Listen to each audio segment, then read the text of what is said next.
جو آج supreme court نے پابند کر دیا ہے کہ ہائی کورٹ اس فیصلے کو نمٹائے، آپ کو لگتا ہے اب ہائی کورٹ جلدی میں کوئی فیصلہ کرے گا؟ دیکھیں یہ ہائی کورٹ اور سپریم کورٹ کے درمیان یہ معاملہ ہے، میرا اس سے کیا تعلق؟ سر اگر کل فیصلہ معاملہ بڑی دیر سے چل رہا ہے، سپریم کورٹ ہائی کورٹ تو ہائی کورٹ پھر سپریم کورٹ اور پھر سیشن کورٹ، یہ تو پوری ایک گول چکر ہے۔ پھر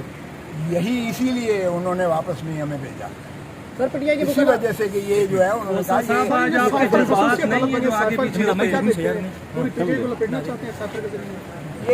یہ ہم قواش کروا لیں گے۔ آپ صحیح خدا صاحب یہ بتائیے گا، اگر ایک جج ہے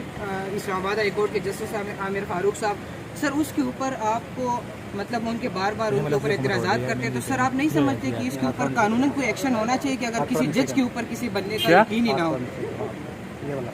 دیکھیں یہ تو بنیادی ایک اصول ہوتا ہے کہ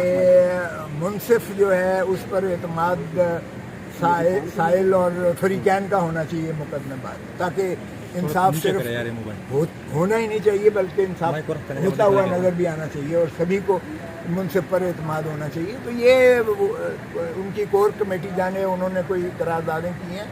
میں ایک پروفیشنل وکیل ہوں، میں کوئی کور کمیٹی کا معاف کیجیے گا ممبر نہیں ہوں، میں وکالت کرتا ہوں، اس لیے میں تو وکالت کی حیثیت سے ہی اپنے جو ہے استدلال لیتا ہوں۔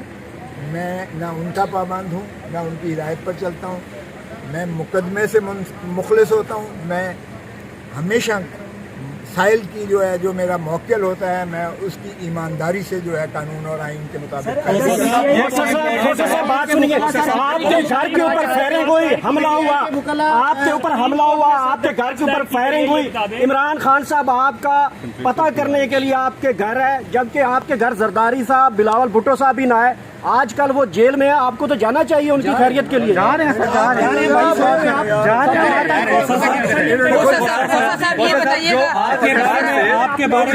مجھے ڈیٹین کیا ہوا ہے، میرا